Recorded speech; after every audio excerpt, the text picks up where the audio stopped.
Ini ada pertanyaan yang agak kurang sesuai dengan tema Ustaz. Dari saudari Siti Aminah. Beliau bertanya Ustaz, semoga Ustaz, keluarga dan tim selalu dalam lindungan Allah. Afwan Ustaz, ingin bertanya, Ana memiliki saudara perempuan, beliau fanatik terhadap salah satu ormas besar di Indonesia, dan beliau juga seorang pengurus bagian muslimatnya, dan taat akan fatwa-fatwa ustadznya dan kiainya, begitu saja. Hanya saja masih percaya dengan dukun yang menyamar jadi ustadz, kiai ataupun gus yang masih percaya pada bid'ah, jimat dan lain-lain. Saudara Ana menganggap Ana telah dicuci otaknya dan mengikuti aliran sesat. Padahal Ana baru berhijrah dan sudah lama mengenal manhaj salaf ini, Ustaz. Tahun ini Ana mulai serius untuk mengenal manhaj salaf. Bagaimana Ana harus menghadapi situasi dengan saudara beliau ini agar beliau mendapatkan hidayahnya. Jazakallah khair. Masya Allah, barakallahu fiik. Ya, ahibati fillah. Innamal mu'minuna ikhwah. Ingat, orang-orang beriman itu bersaudara. Ini yang harus menjadi pegangan seorang muslim. Baik, kalau bicara nanti madhabnya berbeda.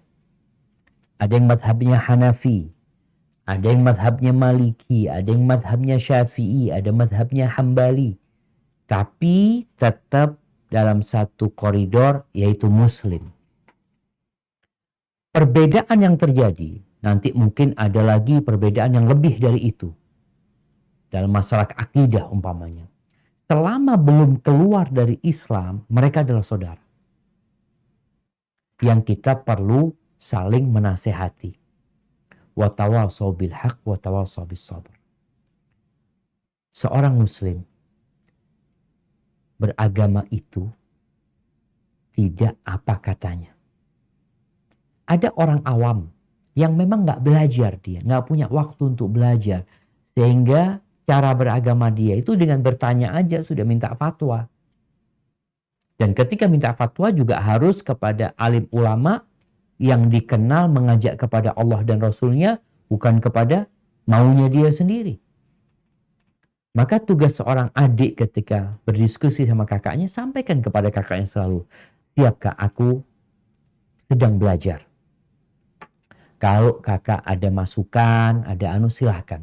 Aku berusaha untuk mengikuti sunnah Rasul SAW. Karena Nabi SAW berpesan, "Innahu man ya'ish minkum ba'di fasayara ikhtilafan katsira." Barang siapa yang hidup setelah aku mati, maka dia akan melihat banyak perselisihan. Ana lihat sekarang, ana berselisih sama kakak. Ana berselisih sama ibu, ana berselisih sama fulan. Ana melihat ada banyak pendapat. Ana lihat itu. Solusinya apa? Coba kakak kasih solusi. Tanya sama kakak. Jadi kita berusaha untuk tetap menghormati dia sebagai saudara. Sampaikan kepada dia tadi solusinya apa ketika melihat banyak perselisihan seperti ini. Nabi SAW berpesan, "Fa'alaikum bisunnati." Ketika terjadi perselisihan, kalian hendaklah berpegang teguh dengan sunnah. Wa sunnatil khulafa'ir rasyidin al-mahdiyyin min ba'di. Berpegang teguh dengan sunnah para khalifah yang mendapatkan hidayah setelah Nabi SAW. Abu Bakar, Umar, Utsman, Ali. Kita disuruh berpegang teguh dengan itu. Apakah ada cara lain? Para ulama, betul, kita kembali kepada para ulama, tanya sama mereka. Tapi tanya tentang bagaimana Nabi SAW. Bagaimana ketika ada perselisihan. Ketika nggak ada perselisihan, aman gitu. Masalahnya ada perselisihan. Jadi sampaikan kepada kakak bahwa engkau sedang dalam tahap belajar. Kalau memang kakak ada masukan, silahkan. Kita juga tetap terbuka untuk menerima kritikan. Karena kita makhluk yang penuh dengan kesalahan dan dosa. Semoga dengan cara itu, kakak akan terbuka pikirannya. Sehingga kita lebih dewasa menghadapi perbedaan yang ada. Hadza wallahu a'lam bissawab. Jazakallah khair Ustaz.